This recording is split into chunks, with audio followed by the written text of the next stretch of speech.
வெற்றிகரமா கிரிவல வீடியோலாம் பார்த்திருப்பீங்கன்னு நெனைக்கிறேன். ஜாலியா கிரிவலம்லாம் முடிச்சுட்டு, இன்னைக்கு வந்து காலையில சாமி பார்க்க போலாம் அப்டின்ற ரெடி ஆயிட்டோம். நம்ம வந்து ஒரு 10 மணிக்கு தான் ரெடி ஆனோம். ஆக்சுவலி வந்து இதுல என்ன ஒரு ஸ்பெஷல் அப்டின்னு பார்த்தீங்கன்னா, இதுக்கு முன்னாடியும் நான் வந்து திருவண்ணாமலைக்கு போனோம். ஆனா நானும் என் ஃப்ரெண்டும் போனப்ப ராஜகோபுரம் வழியா உள்ள வந்தப்போ, கிட்டத்தட்ட 4 டூ 5 ஹார்ஸ் ஆகும் சாமி பார்க்க அப்டின்னு சொன்னாங்க. அன்னைக்கு ஆனா லீவு. ஸோ அதனால என்ன யோசிச்சோம்னா, சரி பார்க்க வேணாம் அப்டின்னு நெனச்சு வெளில வந்தோம். அப்புறம் அப்டி இப்டி குறுக்கு வழியில பூந்து எப்டியோ போய் சாமி பார்த்துட்டோம்னு வச்சுக்கோங்களேன், ஒரு 1 மணி நேரத்துல.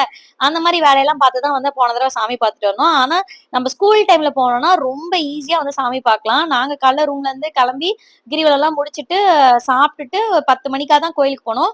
ஆனா, இந்த நைட்டு கிரிவலம் போறவங்கலாம் என்ன பண்றாங்கன்னா, லைன்லயே வந்து தூங்குறாங்க. தூங்கிட்டு காலையில ஃபர்ஸ்ட் ஓப்பன் பண்ணோனே போய் கும்பிடுறாங்க. அப்பயும் நமக்கு வந்து ரஷ் இருக்கு. ஸோ, அதனால கிரிவலம் ஸ்கூல் டேஸ்லயோ அந்த மாரி நீங்க போனீங்க அப்டின்னா, கூட்டம் இல்லாம ஜாலியா நீங்க வந்து மன அமைதியோட திருப்தியா வந்து சாமி பார்த்துட்டு வரலாம்.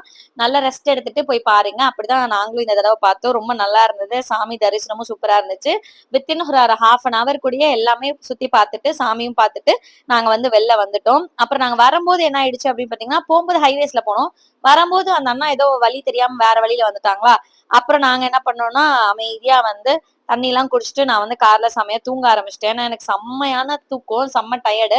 அப்புறம் நாங்க நெறைய கோயிலுக்குலாம் பிளான் பண்ணோம். ஆனா யாருக்குமே வந்து பேட்டரி இல்ல. எல்லாருக்குமே லோ ஆனதுனால, கம்முனு வீடு போய் சேர்ந்துருவோம் அப்படின்னு சொல்லிட்டு கரும்பு ஜூஸ்லாம் குடிச்சிட்டு, ஸ்நாக்ஸ் சாப்பிட்டு பத்திரமா வீடு வந்து சேர்ந்துட்டோம். ஒரு முக்கியமான விஷயம், நம்மளோட சேனல் நீங்க பார்த்துட்டு இருக்கீங்க அப்படின்னா, ஸ்ட்ரேஞ்சர்ஸ் எல்லாரும் சேர்ந்து கிரிவலம் போலான்னு பிளான் பண்ணியிருக்கோம். நீங்க வரதா இருந்தா மறக்காம கமெண்ட் பண்ணுங்க.